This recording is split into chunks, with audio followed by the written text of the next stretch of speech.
The story of the healing of the paralytic at Capernaum, found in the Gospels of Mark and Luke, is a story of a paralyzed man who is carried by a group of friends to Jesus to be healed.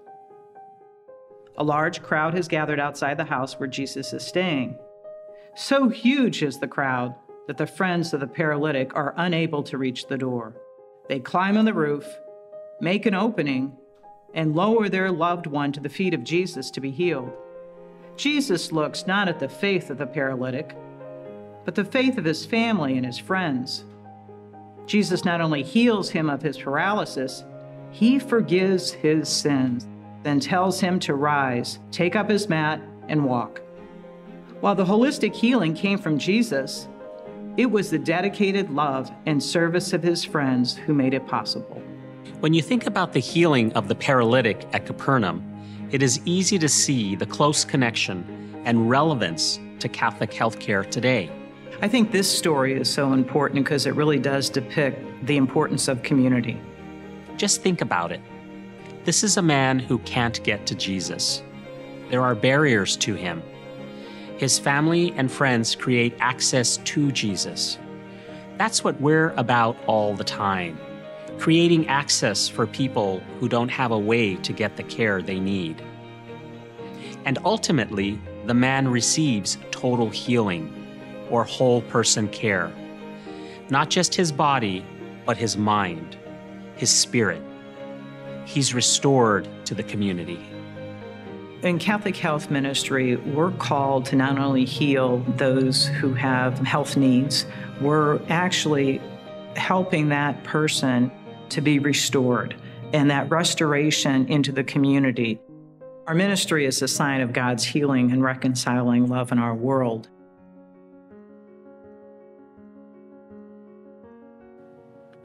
In our professional conversations, we like to use theological terms like human flourishing. Let's think about the word flourishing. It means to thrive, to reach one's potential. Another way of thinking about this is considering what was God's intention for us when He created us. In pondering this question, we can go to the story of creation. We see that God made us in the divine image. As a sister I used to work with regularly told us, every human being has the flame of the divine burning within them.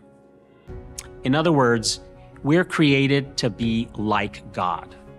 And when we're being fully human, fully alive, developing our bodies, our minds, our spirits, our feelings and relationships, when we're living in community, that's the essence of human flourishing. The story of Genesis is the story of relationship. It teaches us that we cannot live in isolation. We need each other. We're called to be creative, self-giving, responsible stewards who strive to be in relationship with God, with others, and with the world. It's only when we live and act in community that we're able to realize our full potential. When we think of human flourishing, there are two interrelated concepts: promoting human dignity and promoting the common good. How do we show a person that they have dignity, that they're made in the image and likeness of God? It's how we speak to them. It's holding their hand. It's caring not just for them, but for their loved ones. It's making sure that when we're communicating a diagnosis or a treatment plan, that they understand and that we answer any questions that they may have. We see this in our informed consent and patients' rights and responsibilities, policies, and procedures. We see this in our spiritual care, ethics, and social services programs. It is always remembering that every human being has an innate dignity by virtue of being created in the image and likeness of God. It is who we are as Catholic healthcare. It's important to recognize it's just not of the person that we're treating or we're providing a service, but it's about the flourishing of all our associates, that we all are in an environment to bring out our best selves and with the opportunity of providing that for others. When we say as a Catholic healthcare ministry that we're promoting human dignity, This needs to be demonstrated not only in the kind of care we provide our patients and residents, but also in how we treat our associates. We respect human dignity by paying a just wage and offering good benefits for our staff. We see it in rewards and recognition programs, diversity, equity, and inclusion programs, leader rounding, and ministry celebrations and rituals. All of these are a part of human dignity. For many people, the common good is a little more difficult to understand. The common good is about the conditions necessary for human beings to flourish, to thrive. Human flourishing happens only when all people are able to reach their full potential. And the conditions that are necessary for that to occur are food, water, access to health care, safe housing, gainful employment, and education. Over the past 150 years, our popes have enumerated these conditions.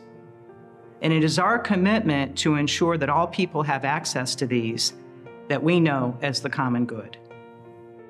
We also recognize that in addition to these social goods, in order to flourish, people need to have opportunities and the support to develop emotionally, spiritually, and relationally. All ministries of the church have a moral obligation to ensure the flourishing of all people, all groups, and all communities. The church's commitment to respond to the needs of all people is why Catholic healthcare exists, and it's what distinguishes us in the communities we serve. One of my favorite quotes is from Pope Paul VI that he wrote in 1967 in an encyclical called Populorum Progressio, which means on the progress of people. He said, "An individual cannot really progress, cannot really be alive if the rest of humanity is left behind." We become fully human as a group of people, a community, not as isolated individuals. Pope John Paul II called this solidarity. He said that when we flourish as a community is when we find solidarity. Pope Francis has been talking about this as well. He reminds us that the root word for person also means relation. In other words, to become fully human means that we have to be in community. Let's talk about a few examples of what the common good looks like in Catholic healthcare. For a patient or resident, what do they need to fully thrive? We're not just taking care of the body, but when they're being discharged, what are we discharging them to? Do they have shelter? Do they have food in the home? Do they have the necessary utilities? Are they in a safe environment? Do they have transportation to get to the doctor's office? Do they have a support system? We often talk about these as the social determinants of health. When we, as Catholic healthcare ministries, help to secure the resources patients and families need, not only taking care of their bodies, we are attending to the common good. So what might the common good look like in relation to our associates? I'd like to give an example. I know a seasoned chief nursing officer in one of our ministries. She began as a food service worker in the hospital cafeteria when she was very young. Supervisors and colleagues saw great potential in her and realized that she had the dream of becoming a nurse. She was able to go to school with tuition support and secured her CNA certification, then her RN, and eventually an MSN. She went from working in the cafeteria to working on the units as a CNA and then a staff nurse. She was eventually promoted to nurse manager, director, executive director, and serves today as the chief nursing officer. She was flourishing, she was thriving in her youth and throughout her career. We helped provide the conditions necessary for her to develop into the full potential she has. Who knows what might be next for her?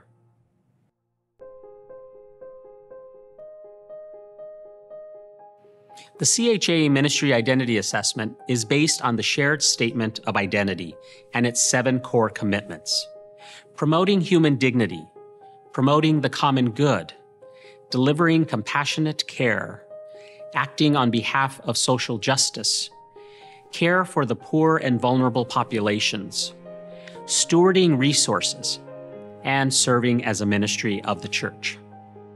When we at the Catholic Health Association came together and decided that these core commitments would be the criteria for the ministry identity assessment, we brought in members of the association from across Catholic healthcare and asked, what would these core commitments look like in the care that's delivered, in the care we provide to our patients and residents, as well as how we treat our associates?